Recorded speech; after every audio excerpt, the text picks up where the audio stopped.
limite. Todos nós temos sonhos, temos projetos, todos nós temos um sonho, irmã Genilda, de tomar posse dessa terra prometida. Eu não sei qual que é a terra que você tem sonhado, pedido a Deus, né? Eu não sei o tamanho dessa terra e o que você tem visualizado, mas Deus, Ele manda uma mensagem hoje aqui para que a gente possa nos balizar, para que a gente possa entender e compreender, para que a gente possa deixar a palavra, irmão Wesley, se cumprir na nossa vida, para que a gente esteja, Levi, no centro e da vontade de Deus. É de conhecimento de todos que Deus, Ele retira o povo do Egito. O livro de Êxodo, meditando no livro de Êxodo, você vai entender que ali o povo tem uma experiência de salvação.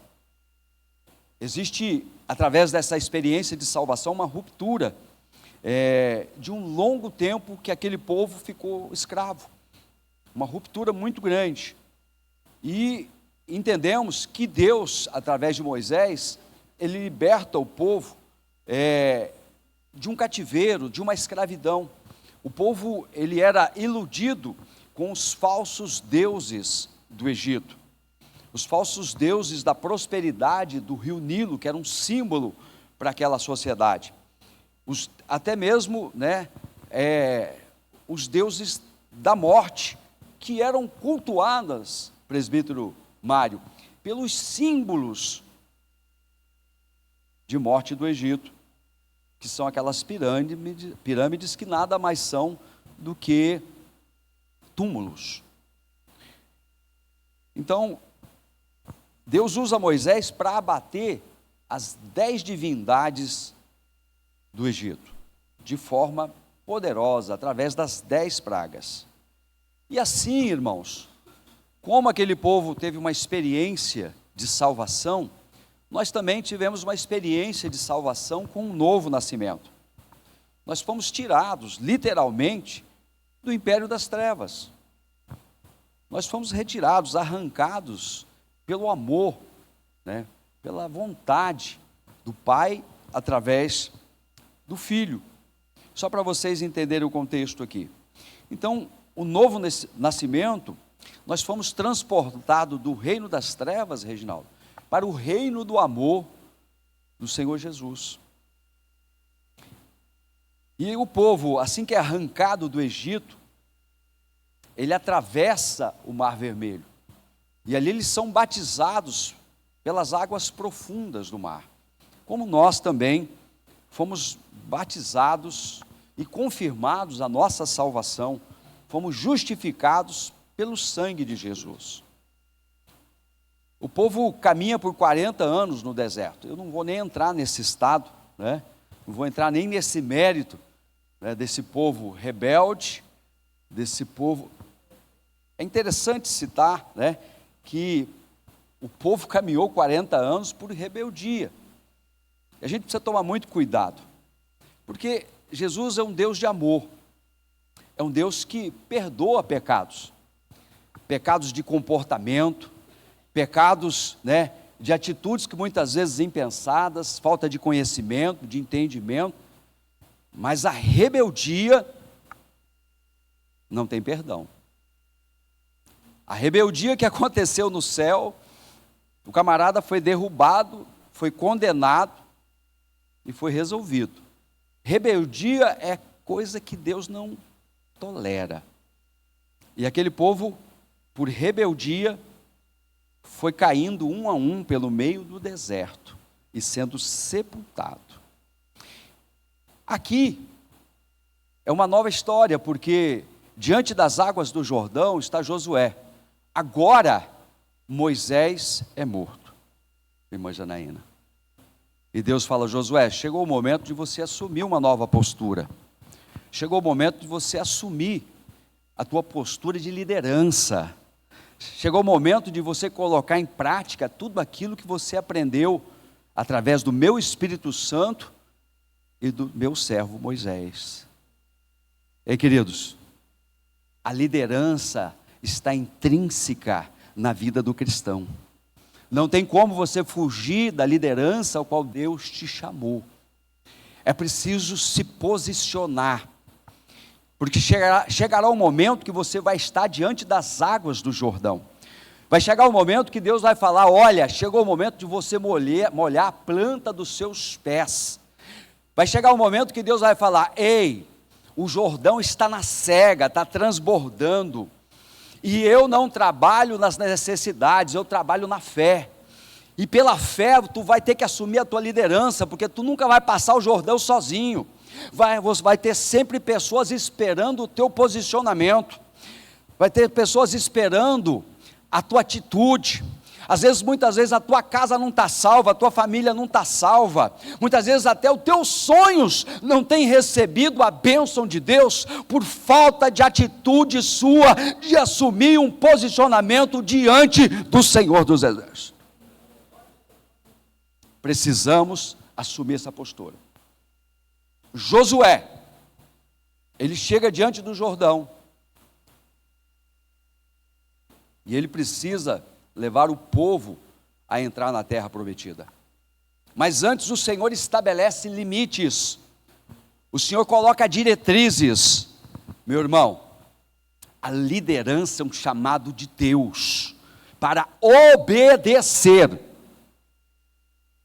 A liderança é um chamado de Deus para desenvolver a tua fé.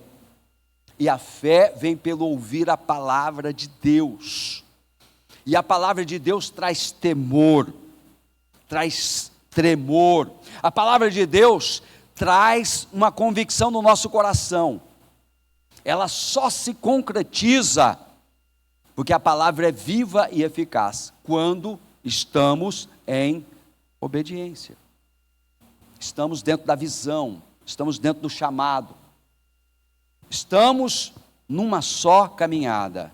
É por isso que Deus preza pela unidade. A unidade é um diferencial do projeto de Deus. E o projeto de Deus, ele é para uma nação, ele é para uma família. Por isso que ele fala: Josué, você quer tomar junto com esse povo, você quer conquistar a terra prometida? Você quer realmente? Então, segura aí, vou dar os limites para você. Porque tudo nessa vida tem limite, Rodrigão. Há um limite. Dentro do casamento, há um limite de respeito da esposa para o esposo. Há um limite de respeito do esposo para a esposa. Há um limite de respeito entre filhos e pais. Muitas vezes, a Bíblia diz que eu preciso honrar pai e mãe para ter longevidade e prosperar. Mas eu também, como pai, preciso me converter ao coração do filho. Mas isso também não significa que eu vou educá-lo de qualquer forma. Que eu vou educá-lo do jeito que ele quer. Isso não é amor. A educação vem com limites. Limites nos traz direcionamento. E é isso que Deus quer para mim e para você.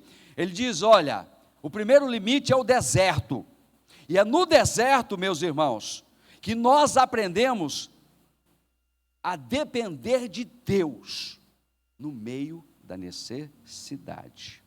Porque o deserto, ele é pobre em recurso, é insuficiente sempre para mim e para você, mas é pela suficiência de Deus que você atravessa o deserto, porque é na dependência de Deus que você faz o maná cair, é na dependência de Deus no meio do deserto que você fala com a rocha e ela emana água, é na dependência de Deus que você entende que a palavra não é simplesmente um dígito gravado numa folha de papel, mas quando você traz ela para o coração, ela tem vida, ela é o próprio Senhor Jesus. É na dependência do deserto que eu também aprendo, porque jorrando água da rocha, tomando dessa água espiritual, dessa bebida espiritual, é que eu posso vencer os meus inimigos. No meio do deserto, os malequitas se levantaram contra o povo de Deus, mas quando tomaram da água espiritual, sob a intercessão de Moisés, A Bíblia diz que até o sol e a lua parou, para que Josué e o povo de Deus prevalecesse sobre os amalequitas. Sabe o que Deus está falando? Quando você entende os limites, entende o momento, você não só faz o milagre acontecer, mesmo que você está passando pelo deserto, mas as coisas sobrenaturais vão acontecer, e a mão forte do Senhor estará sobre a tua vida, abatendo os teus adversários. Porque no meio do deserto, nós aprendemos a andar numa dependência, e é isso que Deus quer de mim e de você. Muitas vezes é no meio do deserto que Deus trabalha na minha e na sua vida, porque o deserto, ele aponta também para uma mudança interna nas nossas vidas. É no deserto, você vai notar aqui nos outros 4 limites, irmão Antônio, que é aqui no deserto que Deus vai preparar e vai mudar os teus valores. Porque no meio do deserto você começa a entender que o Deus que você serve, primeiro, é um Deus de princípios. E você quebra o princípio, Deus te quebra. E aí você começa a compreender que há valores que você precisa viver, que você precisa meditar, que você precisa mudar o teu comportamento. Há valores que você, para agradar a Deus, você tem que engolir o caroço. Você tem que engolir a saliva, porque não é a tua vontade, é a vontade dEle. Você não serve Deus pela tua vontade, pelo teu querer, pelos teus olhos, você serve Deus pela vontade dEle. E aqui que eu aprendo, que eu tenho que ajustar os meus valores. Às vezes os meus valores, quando eu cheguei na igreja, não se ajustava, porque os valores que eu fui criado, eram diferentes dos valores de Deus. Mas por isso Deus traz a gente para cá. Ele arranca a gente da mão de Faraó, nos batiza nas águas profundas, nos traz no amor, no reino do amor de Jesus, e Ele começa essa mudança de valores, né? A gente começa a entender que agora é um tempo de disciplina, disciplina que visa desancorar aqueles traumas que sustentam a nossa carnalidade. Pastor, que loucura é essa? Sim, disciplina para desancorar traumas que estão sustentando a nossa carnalidade, porque muita coisa que vivemos no passado, quando não conhecíamos a Deus, quando não tínhamos temor a Deus, muitas vezes está nos influenciando aqui, e nós deixamos de ser espirituais, e nos tornamos carnais. Aí o que Deus faz? Ele fala, olha, o deserto, ele trata dessas esquisitices, para que você e eu possamos vencer as coisas carnais, as carnalidades que faz a gente ficar impulsivo, compulsivo, que a gente falar o que quer, o que pensa. Ei, queridos, acabou o tempo de você falar o que você quer, o que você pensa. Você tem que falar a palavra de Deus. A palavra do Senhor é sim, sim, não, não. Na palavra de Deus, as coisas, elas têm um propósito, e o propósito é uma coisa difícil de entender, Jonathan. Nunca será o meu e o seu propósito. Primeiro é o propósito dele. Dentro do propósito dele, nós encaixamos e recebemos a bênção, Dr. Christian. É dentro do propósito de Deus que nós somos transformados. É dentro do propósito de Deus, é nesse espaço do deserto que Deus trabalha, né? Nesses detalhes de maturidade, de carnalidade, para que nós possamos crescer e nos tornar maduros. Porque Paulo falou, olha, quando eu era menino eu falava como menino, quando eu era criança eu falava como criança, mas hoje eu sou homem, eu tenho que falar como homem, homem de Deus, mulher de Deus. Havia um tempo que você tomava leitinho, mas chegou o momento, Paulo falando aos Hebreus, né, você já cresceu, já amadureceu, você não precisa mais ser ensinado, agora chegou o momento de você ser ensinado.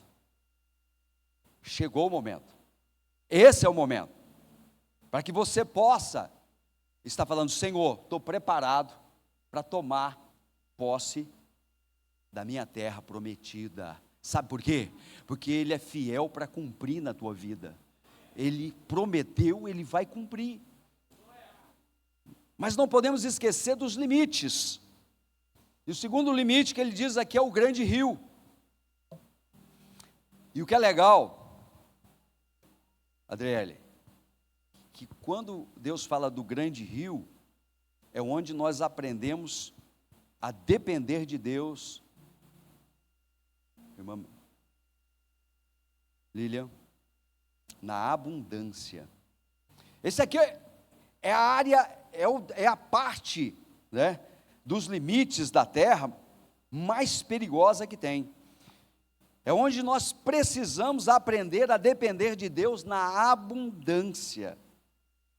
Espiritualmente falando, a prova da abundância reprova muito mais do que a prova da escassez. A prova da abundância é algo perigoso, porque muitas vezes na abundância, nós achamos, muitas vezes, que não dependemos mais das pessoas, não dependemos mais dos irmãos, não dependemos mais da palavra de Deus. Pelo contrário, eu acho e interpreto a palavra segundo a vontade do meu coração, e não a vontade de Deus, porque eu estou vivendo no rio da abundância. Cuidado, cuidado, aqui é o perigo da queda, porque sobreviver ao deserto, você está junto com os irmãos em oração, cantando, louvando, de joelho no chão, glória, aleluia. Mas no tempo da abundância fica perigoso. 2 Crônicas 26:16 tem a história do rei Uzias. Ele pega o reino e Deus abençoa, e ele faz o exército crescer, ele faz a parte financeira crescer, e ele é abençoado, a família é abençoada, o povo é abençoado. Mas de repente sobe para a cabeça de Uzias, que era rei, não era sacerdote. Ele falou: já sou rei, eu que faço, eu que tenho dinheiro, eu que mando, eu que tenho ouro, eu que domino o exército, eu também vou queimar incenso. Você sabe o que aconteceu com ele? No tempo da bênção, no tempo de desfrutar a graça, ele ficou leproso. Ficou leproso porque não soube sobreviver o tempo da abundância. É o que mais reprova, é o que mais abate os arrogantes, é o que mais abate os de dura cerviz. Tem uma passagem na Bíblia que o anjo tem que descer aqui com uma serra elétrica para ajeitar a cerviz do camarada, que é de ferro. A Bíblia diz que, já não havendo se fortificado, exaltou o teu coração a sua própria ruína. Lucas 14:15, eu gosto dessa parábola, eu sempre cito. É a parábola da bênção. É a parábola que o Senhor faz uma grande ceia, faz um grande culto. E aquele povo que havia atravessado o deserto, receberam a bênção, agora estão desfrutando da bênção financeira, e o Senhor manda convidá-los todos. E aí um responde: olha, eu não vou poder ir no culto, me perdoa, me justifica aí, porque eu me casei, agora eu tenho que cuidar da família, não vou poder ir. Família é projeto de Deus, irmãos, não é desculpa para você deixar de vir na igreja, não é desculpa para você ser pontual, nada é desculpa para você estar na casa do Deus, do Senhor. Casamento é projeto de Deus. Ei, me desculpa, porque eu comprei 6 juntas de boi, me desculpa porque eu comprei 6 grandes colheitadeiras, preciso ir lá ver. E alguém investe algum dinheiro sem antes lá conhecer, sem ver, desculpa. Está vivendo no rio da abundância, esquece que o dono da bênção é o dono da seara, é o Senhor dos exércitos. Quando Ele tira o nosso sopro, não sobra nada, e ao mesmo tempo que Ele nos dá, Ele também pode nos tirar, é da noite para o dia. Precisamos entender que quando estamos vivendo nessa área do grande mar, tem abundância, né, do grande rio, mas é a área mais perigosa. A última, eu comprei uma grande propriedade, preciso ir lá ver, o cara comprou uma fazenda, comprou uma casa, comprou um pesqueiro.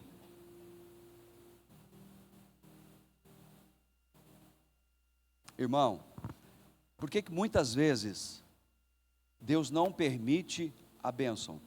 Eu já vi muita bênção virar maldição. O camarada ora, trabalha, faz campanha para ser abençoado, e aí de repente ele é abençoado, e de repente a bênção vai contra os princípios, e o princípio da queda é quebrar o princípio. O grande mar é onde aprendemos a depender de Deus com profundidade, na dimensão da sua grandeza. Toda profundidade esconde muitas riquezas, irmãos. É na profundidade que eu melhoro o meu relacionamento. Relacionamento com Deus no raso é só para, não vira nada. Esse relacionamento raso, sem entendimento, sem escola bíblica dominical, esse entendimento raso, sem meditar na palavra, esse entendimento raso, sem campanha de oração, sem oração, não vai te levar para um relacionamento forte e profícuo, como as águas profundas do mar. O profeta Ezequiel, ele teve uma experiência muito forte. Deus manda um anjo e segura na mão dele. Ele queria ter visões, ele queria exortar o povo que estava no cativeiro. E Deus fala: olha, até o momento eu tenho entregado profecias, eu tenho entregado palavras, mas agora eu vou te levar para ter uma experiência. E ele segura na mão do profeta Ezequiel. E de repente, ele nota que do trono de Deus, que saía as águas do templo, emanava águas purificadoras, abençoadoras, que formou um grande rio. E o anjo levou ele, e ele falou: o anjo andou comigo, eu andei sem côvados, e as águas me deram no tornozelo, mas eu continuei andando, e as águas me deram no joelho. Mas o anjo continuou andando, e eu acompanhei ele, as águas me deram na cintura. Eu continuei, e as águas me deram no lombo. E de repente, Ezequiel diz, de repente eu perdi o pé. De repente eu afundei, eu mergulhei no meio daquelas águas. Sabe o que Deus estava falando? Ei, a palavra profética não pode parar. A palavra de Deus não pode deixar de ser pregada. A unidade não pode deixar de acontecer. Mas a profundidade na presença de Deus, através do Espírito Santo, tem que submergir. Essa experiência vai trazer sobre a tua vida um diferencial para todas as áreas que você está buscando. A profundidade nas águas da presença do Espírito Santo vai te levar a um relacionamento diferenciado com o Espírito Santo, e isso vai trazer temor e tremor, isso vai trazer um up para a tua vida espiritual, para o teu ministério. Você vai começar a ter um relacionamento agora diretamente com o trono de Deus, mas isso precisa ser aprofundado nas águas do Espírito Santo. Deixa Deus submergir você até você perder as pernas. Para de se segurar, para de deixar o inimigo travar você, travar o teu ministério. Começa a entregar tudo, porque só conseguimos isso quando entregamos tudo ao Senhor, quando entregamos a nossa vida, entregamos o nosso ministério, entregamos a nossa família, e por fé nós mergulhamos, porque o Espírito Santo vai continuar trabalhando e zelando, para que a palavra de Deus se cumpra, e você tome posse da terra prometida. Não sei aquilo que você recebeu, ou aquilo que você espera de Deus, mas como Ele entregou para Israel a terra prometida, conforme a palavra que emanava leite e mel, Ele vai entregar para você. Você só precisa se entregar, você só precisa acreditar, você só precisa mergulhar nas águas do Espírito Santo, você precisa entregar um pouquinho mais, você precisa se dedicar um pouquinho mais, você precisa obedecer um pouquinho mais, você precisa um pouquinho mais de fé. É pela fé na palavra e no nome poderoso de Jesus. Aleluia.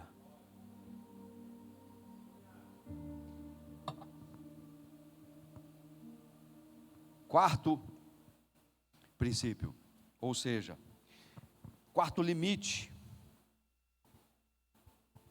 Te prepare, porque Deus sempre vai colocar limites. Limite é uma coisa que pai coloca para filho, irmão meu. Graças a Deus, os nossos filhos, eles cresceram em estatura, sabedoria, conhecimento e graça, e não tem sido diferente na sua vida. Mas como Deus é um pai zeloso, Ele coloca limites. Nós sempre colocamos limites. Nós podemos até ceder uma pequena vontade, mas tem limite. Tudo tem limite. E aqui o quarto limite é o seguinte: o poente do sol. Olha só, aonde o sol vai fechando.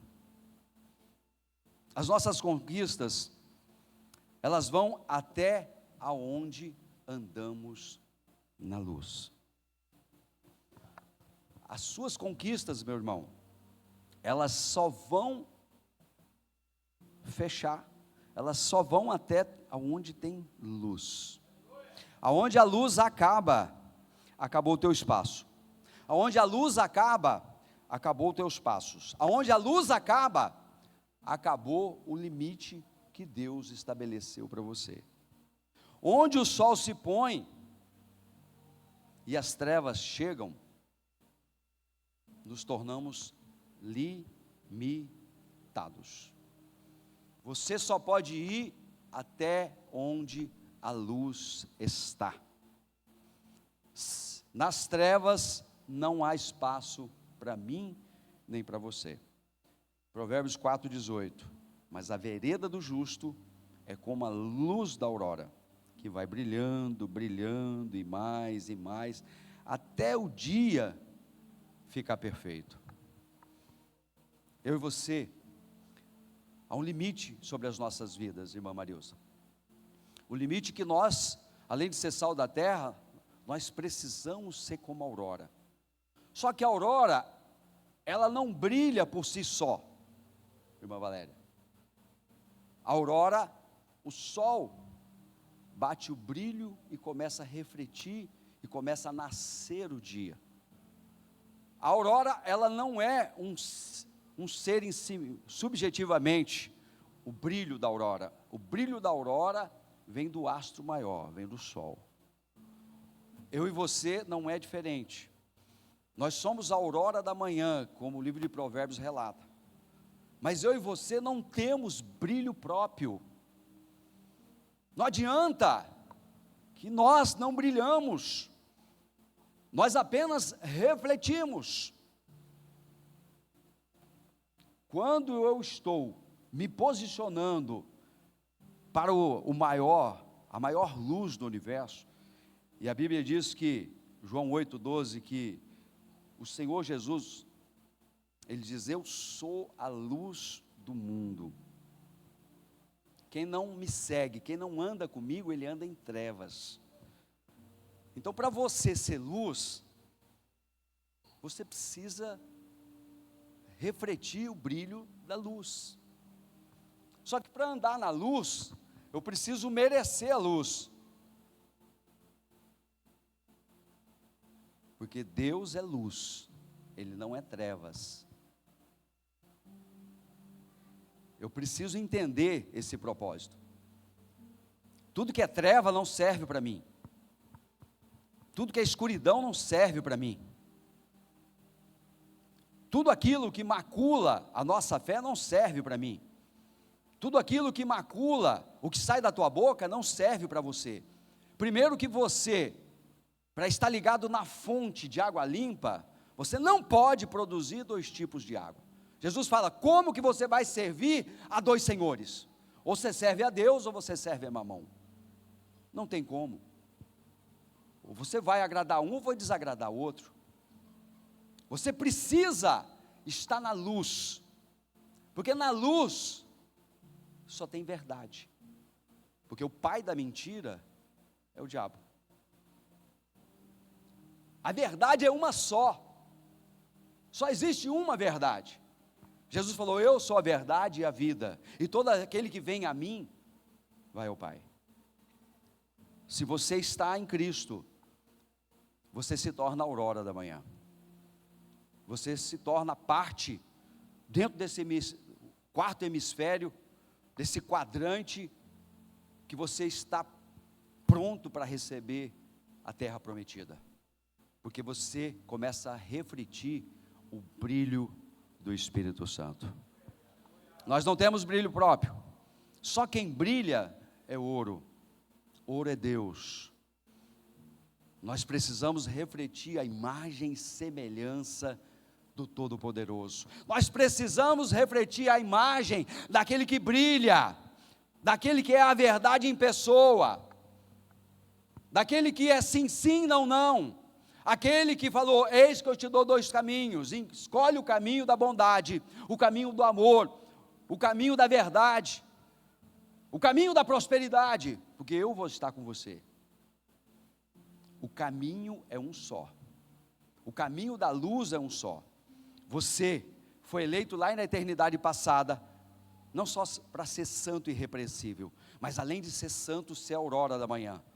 Sabe por quê? Porque Deus tem uma promessa para a tua vida, para que você possa tomar posse da terra prometida, a terra que emana leite e mel, a terra que vai fazer Deus brilhar no teu ministério, na tua chamada, na tua casa, vai fazer você ser a aurora da manhã, ou seja, aonde você chega, o brilho do Espírito Santo reflete na tua vida, e agora você dissipa as trevas, porque você passou a refletir o brilho daquele que vive e daquele que reina. Se você recebeu, aplauda o nome santo do Senhor. Aleluia! O grupo de louvor.